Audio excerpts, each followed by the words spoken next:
जय हिंद दोस्तों, मैं सद्दाम हुसैन माखरबी। अभिवादन स्वीकार कीजिए। जैसा कि आप लोगों को मालूम है कि अभी चुनाव का वक्त बहुत करीब आ रहा है। इसी सिलसिले से मैं गंगारामपुर नरहट आया हूं। आज मैं आपको एक ऐसी शख्सियत से रूबरू कराने जा रहा हूं जिनसे आप वाकिफ भी होंगे, और बात चुनाव पर होगी। जो हिसुआ विधानसभा का सीट है उसको लेकर होगी। तो मैं आपको रूबरू कराता हूँ जनाब अनिल कुमार उर्फ अन्नू भैया जी से। सबसे पहली बात तो सर, मेरे चैनल पे आपका बहुत बहुत स्वागत है। बहुत बहुत धन्यवाद आपका यहाँ तक आने के लिए। जी सर। तो जैसा कि सभी को मालूम है कि इस बार जो विधानसभा चुनाव होने वाला है बहुत ही रोमांचक होने वाला है और देखने लायक होने वाला है, खासकर हिसुआ विधानसभा। और बहुत ही कम वक्त बच गया है। तो आपका दावेदारी क्या है इस सीट को लेकर? नहीं, एक बात तो मैं आपको स्पष्ट कर दूं सद्दाम भाई, इस बार का चुनाव कोई दमदार बमदार होने वाला नहीं। इस दफा का चुनाव एक तरफा चुनाव होने वाला है। 2020 में हिसुआ विधानसभा के लोगों से जो गलती हो गई अनजाने में, लोग उस गलती को दोहराने नहीं जा रहे हैं। भारी अंतर से भाजपा हिसुआ विधानसभा सीट को जीत रही है। जी, आपका ये कहना है कि बहुत भारी अंतर से है ना भाजपा जीत रही है, क्योंकि 3 बार लगातार भाजपा के विधायक रह चुके हैं अनिल सिंह जी। तो भाजपा जीत रही है, लेकिन चेहरा कौन होगा? मोदी जी? नहीं, विधायक का चेहरा कौन होंगे? जिसे मोदी जी जिसे पार्टी तय करेगी वो विधायक का चेहरा होगा। मैं कई एक जगहों पे देखा हूँ, आपका भी समर्थन, जनता का जो है आपके लिए भी समर्थन आपके प्रति है। तो क्या ख्याल है, इस बार चुनावी मैदान में आप भी उतरने वाले हैं? नहीं, हमारे यहाँ आप समझ लें एक बात को, भाजपा संगठन आधारित पार्टी है और इसका हर कार्यकर्ता विधायक बनने की कुव्वत रखता है। हर कार्यकर्ता विधायक, सांसद, मंत्री, मुख्यमंत्री बनने की औकात रखता है। क्षेत्र की जनता किसी ऐसे व्यक्ति को चाहती है जो आदरणीय देश के प्रधानमंत्री यशस्वी मोदी जी के योजनाओं को अच्छे तरीके से क्षेत्र में लागू करे, क्षेत्र सरकार की योजनाओं का लाभ पहुंचे। अगला विधायक बाहुबली न हो, अगला विधायक ईमानदार हो। हमारे आदरणीय प्रधानमंत्री जी कहते हैं, उनका एक ही नारा है कि वो जनता के सेवक हैं अपने बारे में, जो और पूरा देश जानता है, पूरा विश्व जानता है। हम लोग शासन करने नहीं आते हैं। भारतीय जनता पार्टी के कार्यकर्ता, भारतीय जनता पार्टी के विधायक, भारतीय जनता पार्टी के सांसद जनता की सेवा के लिए आते हैं। और इस लिहाज से अगर मुझे जनता का आशीर्वाद मिल रहा है और पार्टी का अगर आदेश भी होता है कि मुझे चुनाव लड़ना है, यहाँ से लड़ना चाहिए मुझे, तो मैं निश्चित तौर पे यहाँ से चुनाव लड़ूंगा। यानी कि जनता आपको सेवक के रूप में देख रहे हैं? ये तो आप बताएंगे बेहतर। मैं तो देखा हूँ कई एक जगहों पे, इसलिए तो आपसे मैं मुलाकात के लिए आया हूँ, बात के लिए आया हूँ, है ना। बहुत धन्यवाद आपका, आप ऐसी सोच रखते हैं और जनता ऐसा सोच रखती है मेरे बारे में, इसके लिए जनता का आभार। लेकिन मसला ये भी तो बनेगा कि 3 बार विधायक रह चुके हैं लगातार, पूर्व विधायक, तो उनकी मौजूदगी में फिर आपका टिकट का क्या रहेगा मसला? नहीं, ऐसा नहीं है। हमारी पार्टी में ऐसा नहीं है कि लोग केवल विधायक बनने के लिए होते हैं, और भी जिम्मेदारियां दी जाती हैं। और आपने देखा होगा अभी दिल्ली के चुनाव में, हरियाणा के चुनाव में हमारे कई मंत्रियों को चुनाव लड़ाने के बजाय किसी और जिम्मेदारी को पे काम करने को कहा गया।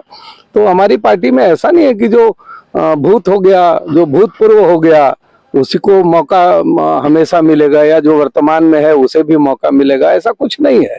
ये हमारे यहाँ टिकट बंटवारे का कोई पैमाना नहीं है। पार्टी जिसे बेहतर समझेगी उसे चुनाव लड़ाएगी। मुझे नहीं लगता है कि पूर्व में जो भी रहे हैं दावेदार, उनकी वजह से कोई समस्या आएगी, ऐसा नहीं है। आपकी बातों से क्या ऐसा कयास लगाया जाए कि पार्टी का जो आला अधिकारी है उनके तरफ से कुछ निर्देश आपको मिला है, तब आपका सुगबुगाहट जो है कि तेज हुआ है? नहीं, सुगबुगाहट वाली बात नहीं है सद्दाम भाई। ये मैं हिसुआ विधानसभा का नागरिक हूँ, मैं हिसुआ विधानसभा का वोटर हूँ। आप देख पा रहे हैं, आप ये छोटा मोटा ईंटे का भट्ठा भी है जो कि दाल रोटी का व्यवस्था करता है हम लोगों के लिए। और पार्टी का जहाँ तक निर्देश का सवाल है, पार्टी का निर्देश हर कार्यकर्ता के लिए होता है कि आप क्षेत्र के लोगों की समस्याओं को दूर करने में अपना मदद करें। मुझे भी निर्देश है। रही बात चुनाव लड़ने की, निश्चित तौर पे मैं चुनाव लड़ने की तैयारी में हूं और मैं फिर कहूंगा कि जनता का आशीर्वाद मुझे मिल चुका है, पार्टी का मार्गदर्शन मुझे मिल रहा है, पार्टी के वरिष्ठ नेताओं का मार्गदर्शन मुझे मिल रहा है और जिस दिन उनका आदेश मिलेगा मैं चुनाव में निश्चित तौर पे रहूंगा। बात अगर निश्चित तौर पे हो रहा है तो अगर टिकट कंफर्म नहीं हुआ आपका, फिर आपका एक्शन क्या रहेगा? नहीं, ऐसा सवाल ही क्यों पूछना है? ऐसा सवाल इसलिए नहीं पूछना है। पहली बात ये जान जाएं आप कि पार्टी हमेशा बेहतर से बेहतरीन की तरफ बढ़ रही है। आप 2014 से उठा लें अगर, तो आप देखेंगे कि रोजाना एक नया रिकॉर्ड बन रहा है, रोजाना नए प्रयोग हो रहे हैं, बेहतर को और बेहतर किया जा रहा है, बेहतरीन की ओर हम आगे बढ़ रहे हैं। तो हिसुआ विधानसभा में भी ऐसा ही होने जा रहा है, बेहतर से बेहतरीन की तरफ पार्टी बढ़ रही है। बेहतर उम्मीदवार की बजाय बेहतरीन उम्मीदवार के ऊपर पार्टी का मुहर लगने वाला है और आप बिल्कुल निश्चिंत रहें। यानी कि पार्टी आपको बेहतर से बेहतरीन के तौर पे देख रही है? नहीं, पार्टी तो हमारे हर कार्यकर्ता को बेहतरीन के तौर पे देखती है। अब मुझे कहाँ देख रही है पार्टी, ये आकलन तो आप लोगों का है। मैं निश्चिंत हूँ, मेरे मन में कोई दुविधा नहीं है और मैं चुनाव लड़ रहा हूँ। लड़ रहे हैं आप? चलिए, बहुत अच्छी बात है। तो चुनाव आप लड़ रहे हैं, तो इस बीच आपका मैनिफेस्टो क्या होगा? क्या मुद्दा लेकर आएंगे आप जनता के बीच? देखिए, जो महत्वपूर्ण मैनिफेस्टो होते हैं हमारे, वो तो राष्ट्रीय स्तर पर, प्रदेश स्तर पर जो मैनिफेस्टो होते हैं वो मैनिफेस्टो, उससे बाहर तो उससे अलग कोई मैनिफेस्टो बिल्कुल। लेकिन आपका भी कोई विचार? अब रही बात क्षेत्रीय मुद्दों की, और विधायक की जिम्मेदारी होती है अपने क्षेत्र के जो मुद्दे हैं, अपनी क्षेत्र की जो समस्याएं हैं उन पे काम करना, और क्षेत्र को विकास की दौड़ में, जहां देश दौड़ रहा है, जहां पूरा हिंदुस्तान दौड़ रहा है, जिस रफ्तार से दौड़ रहा है, उसी रफ्तार में हमारा विधानसभा भी दौड़े। तो इसके लिए जो क्षेत्रीय मुद्दे हैं, आपको मैं बता दूं कि हमारे विधानसभा में कोई उद्योग तो है नहीं। हमारे विधानसभा में जो करीबन 4 लाख वोटर हैं, 3,85,000, 4 लाख मोटा मोटी आप समझ लें, इसके 94.7% जो वोटर हैं हमारे, उनका मुख्य जो व्यवसाय है वो खेती है, और खेती के ऊपर हमारे यहाँ के 95% लोग आधारित हैं। निश्चित तौर पे खेती से कृषि को बढ़ावा देने के लिहाज से, कृषि को हम लोग औद्योगिकरण करने की तरफ जो कदम सरकार बढ़ा रही है, जो योजनाएं सरकार दे रही है, पानी की सुविधा, बिजली की सुविधा, खेती के संबंधित जो उपकरण हैं, जो नए युग में जिनकी जरूरत है, उनके बारे में जानकारी मुहैया कराना, उनको मुहैया कराना, उन संसाधनों को मुहैया कराना, ये मेरी पहली प्राथमिकता रहेगी। पहली बात। दूसरी बात, आप देखेंगे हमारे यहाँ के जो नौजवान हैं, जो युवक हैं, वो ये बिल्कुल नॉर्मल आहार, उन्हें कोई 2.5 किलो दूध नहीं मिलता है, उन्हें काजू किशमिश नहीं खाने की जरूरत है, वो वैसे ही 5 फीट 9 इंच से ऊपर के होते हैं, बलिष्ठ होते हैं। तो मेरी कोशिश ये होगी कि हमारे विधानसभा में कम से कम एक खेल विद्यालय खुले, और खेल विद्यालय खुलने के साथ ही साथ खेलों को, मैं खेल के प्रति बड़ा जागरूक और उत्साहित रहता हूं, क्योंकि मैं देखता हूं कि मेरे विधानसभा के जो युवक हैं वो ये समझें कि अगर उन्हें मौका मिलता है तो वो अंतर्राष्ट्रीय स्तर पर, केवल राष्ट्रीय स्तर पर नहीं, अंतर्राष्ट्रीय स्तर पर वो बहुत सारे ऐसे रिकॉर्ड बना सकते हैं, जिससे हमारे विधानसभा, हमारे नवादा जिला और हमारे बिहार प्रदेश के साथ साथ देश का भी नाम होगा। तो मेरी दूसरी कोशिश होगी कि युवाओं के लिए अच्छी सुविधा मुहैया कराई जाए। बच्चों को जो शिक्षा की व्यवस्था है हमारे यहाँ, पिछले 45 सालों में शिक्षा के क्षेत्र में बहुत काम नहीं हुआ है। आप देख लें, हमारे चिकित्सा के क्षेत्र में बहुत सारा काम नहीं हुआ है। अभी भी लोगों को इलाज कराने के लिए यहाँ से पटना भागना पड़ता है, पावापुरी भागना पड़ता है, यहाँ बीच में कोई इलाज की सुविधा नहीं है बेहतरीन। तो जो मूलभूत आवश्यकताएं हैं लोगों की, निश्चित रूप से उसके ऊपर काम करने की जरूरत है और हम लोग करेंगे। यानी मोटे मोटे तौर पे अगर यूं आपके बातों को सुनने के बाद कुल मिलाकर ये कह लिया जाए कि आपका मोटिव जो है शिक्षा स्वास्थ्य हेल्थ हेल्थ और खेल और रोजगार। और रोजगार निश्चित तौर। है ना? देखिए, लोग मुझसे पूछते हैं कि हिसुआ में रोजगार कैसे संभव है। सोच बदलनी पड़ेगी। आप नोएडा जाएं, आप गुड़गांव जाएं, आप देश के जो इंडस्ट्रियल एरियाज हैं वहां जाएं, वहां आप देखेंगे आपके पास भी कॉल आता होगा बहुत सारा। क्रेडिट कार्ड ले लीजिए, होम लोन ले लीजिए, गाड़ी का लोन ले लीजिए। और आप जब ऐसे कामों के ऑफिस में जाएंगे आप, तो आपको दिखेगा कि 2000 स्क्वायर फीट का छोटा सा ऑफिस होता है, 20-25 बच्चे बैठे होते हैं। और मैं फिर कहूंगा कि वहां जो बैठ के काम करने वाले बच्चे हैं उसमें से 80% हमारे बिहार के, हमारे क्षेत्र के बच्चे होते हैं। रोजाना वो कॉल करते हैं, वहां वो 8 घंटे की जॉब करते हैं और उनको कोई संसाधन नहीं चाहिए होता। एक कंप्यूटर की जरूरत होती है, एक फोन की जरूरत होती है, और उसी फोन से वो आपको क्रेडिट कार्ड का कस्टमर बनाते हैं, आपको गाड़ी का लोन देते हैं, आपको घर का लोन देते हैं, और वहां उन्हें 60,000 65,000 की तनख्वाह मिलती है। हम ऐसी व्यवस्था हिसुआ में भी कर सकते हैं। इसके लिए किसी बहुत बड़े इंडस्ट्री लगाने की जरूरत नहीं है। इसके लिए हमारे हिसुआ को समुद्र के किनारे ले जाने की जरूरत नहीं है। इसके लिए हमारे को यहाँ स्टील फैक्ट्री लगाने की जरूरत नहीं है। तो बहुत सारे बैंकों के काम हैं, बहुत सारी चीजें ऐसी हैं जहाँ की यहाँ के लोगों को हम वो व्यवस्था देकर रोजगार दे सकते हैं। और हमारे युवा इन कामों में सक्षम है, क्योंकि पूरे देश को हमारे हिसुआ का युवा चला रहा है, पूरे देश को हमारे बिहार का युवा चला रहा है। तो हम अपने हिसुआ को आगे बढ़ाने में, मुझे नहीं लगता, सोच होनी चाहिए जनप्रतिनिधि की कि कैसे विकास होगा, और सोच होगी तो काम भी होगा। इन तमाम बातों के बीच ये बात भी उठेगा कि जब चुनाव का वक्त आएगा, उस वक्त जो आपके भाजपा के ही पूर्व विधायक है, उनसे आपका संबंध और जो है कि व्यवहार कैसा रहेगा? मेरा संबंध बहुत बढ़िया है। अभी भी मेरे संबंध पार्टी के हर कार्यकर्ता से बहुत बढ़िया है। हमारे पूर्व विधायक बहुत अच्छे व्यक्ति हैं, और बिल्कुल संबंध बढ़िया रहेगा। आपके द्वारा भी एक्टिविटीज जो देखा जा रहा है चुनाव की तैयारी की, तो इन मुद्दों पे कभी उन्होंने बात किया आपसे? नहीं, निश्चित रूप से हम लोग में बात हुई है, और एक दूसरे को सहयोग करने की बात है। अच्छा, हाँ? अगर आपको टिकट मिलता तो वो सहयोग करेंगे, उनको मिलता तो आप सहयोग करेंगे, ऐसा? देखिए, ऐसा है कि मुझे लगता है कि आपको टिकट मिलेगा तो हम लोग दोनों मिलकर आपको सहयोग करेंगे। लेकिन मैं अभी उस लायक नहीं हूँ, है ना? फिलहाल आप उस लायक है, आपको मिलना चाहिए। बहुत बहुत आपकी जो सोच है वो उस लायक है, समझे? बहुत बहुत धन्यवाद आपका कि आप इस काबिल समझ रहे हैं मुझे। बहुत बहुत धन्यवाद। अच्छा, तो क्या लगता है आपको कि हिसुआ विधानसभा में विकास हो गया है या बाकी है? नहीं, विकास नहीं। विकास अगर हो गया रहता तो मैं हिसुआ विधानसभा के लोग, अपने पूर्व के जितने भी जनप्रतिनिधि रहे हैं, उनसे 45 वर्षों का हिसाब मांग रहे हैं। विकास हो गया रहता तो हिसाब नहीं मांगा जाता है, फिर तो आगे की तरफ देखा जाता है। पीछे का हिसाब क्यों मांगेंगे आप?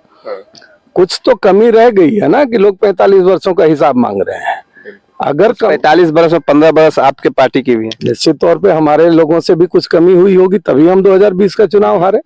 जो मोदी जी के सपने को अगर यहाँ धरातल पर बिल्कुल अगर परफेक्शन के साथ काम हुआ होता तो हम 2020 का चुनाव नहीं हारे होते। इसमें कुछ कहने की जरूरत तो है नहीं। यानी भैया और भाभी की लड़ाई में अन्नू भैया जी का रोल जो है आगे बढ़ता दिख रहा है। देखिए, भैया और भाभी की लड़ाई क्या है नहीं है मुझे नहीं पता है। मुझे एक ही बात की जानकारी है, मुझे जनता की लड़ाई लड़नी है, मुझे जनता के हकों की लड़ाई लड़नी है, मुझे जनता के विकास के लिए लड़ाई लड़नी है, मुझे हर घर में मुस्कुराता हुआ चेहरा देखना है, मुझे हर खेत में मुस्कुराता हुआ किसान देखना है, मुझे हर युवा दौड़ता हुआ जब मिले और जब मैं पूछूं कि क्यों दौड़ रहे हो, तो वो ये ना कहे कि होमगार्ड की बहाली आने वाली है इसलिए दौड़ रहा हूँ, वो ये कहे कि ओलंपिक आने वाला है इसकी तैयारी मैं कर रहा हूँ, एशियाड की तैयारी मैं कर रहा हूँ। तो मेरी लड़ाई तो जनता के हक की लड़ाई है, और मैं उसी को लड़ने के लिए आया हूँ। क्या कुछ कहना चाहिएगा हिसुआ विधानसभा की जनता के लिए? देश के साथ चलिए, मोदी जी के सपनों के साथ चलिए, भाजपा के साथ चलिए, ईमानदारी से चलिए, हिम्मत से चलिए। हिसुआ का विकास होगा, आपका विकास होगा। जब देश के साथ चलने की बात हो रही है, भाजपा के साथ चलने की बात हो रही है, तो हिसुआ विधानसभा क्षेत्र में तमाम तरह की जातियां हैं, उसी में एक जो है कि मुसलमान जाति भी है। उसको लेकर अन्नू भैया जी का क्या रवैया है? पहलगाम का हमला हुआ, जी बिल्कुल, आप एक मुसलमान बताइए जिसने पाकिस्तान का सपोर्ट किया हो। बिल्कुल नहीं।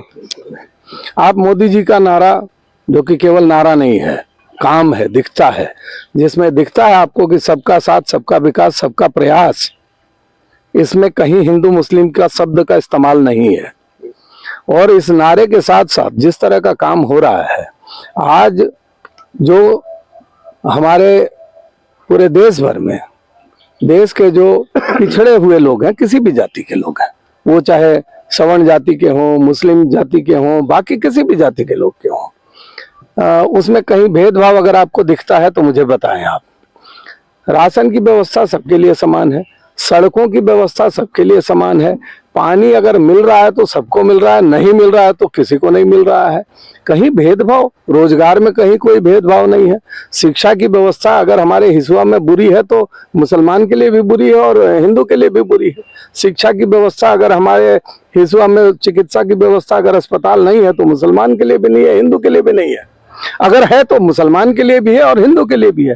तो मैं समझता हूं कि भारतीय जनता पार्टी जाति से ऊपर उठकर काम करती है, राष्ट्र के लिए काम करती है।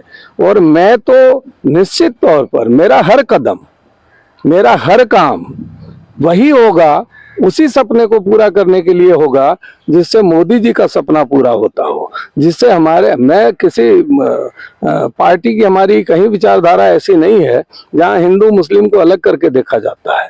नहीं, मेरा पूछने का रीजन ये था कि विपक्ष में बैठे लोग जो हैं भाजपा को इस तरह से पेश करते हैं मुसलमानों के बीच, समझे, उनको लगता है कि भाजपा मुसलमानों का दुश्मन है। सदाम भाई, विपक्षियों के पास कोई काम तो है नहीं। 65 साल के शासनकाल में क्या काम हुआ वो देश की जनता से छुपा हुआ नहीं है। और अब तो वो भी नहीं रहा, उनके पास लूटपाट का काम भी नहीं रहा, अब तो भ्रष्टाचार करने का मौका भी नहीं रहा। अब विपक्षी तो थाली बजाने का काम कर रहे हैं। हमारे लोग जो कहते हैं उसको किसी भी तरीके से, आप कुछ भी कह रहे हैं, मैं किसी तरीके से उसको परोस सकता हूं। और देश के जो मुस्लिम भाई बहन हैं हमारे, आप एक बात को ध्यान में लेके चलें, हमारे देश के मुस्लिम भाई बहन भी 21वीं सदी में जी रहे हैं। ये 1947 का मुसलमान समाज नहीं है, ये 2021 का मुस्लिम समाज है। वो समझता है कि चीजें किस तरीके से हो रही हैं और किस तरीके से रखी जा रही हैं। 1947 में जो लोग अपने आप को नहीं समझे, आज वो देखिए किस हाल में रह रहे हैं।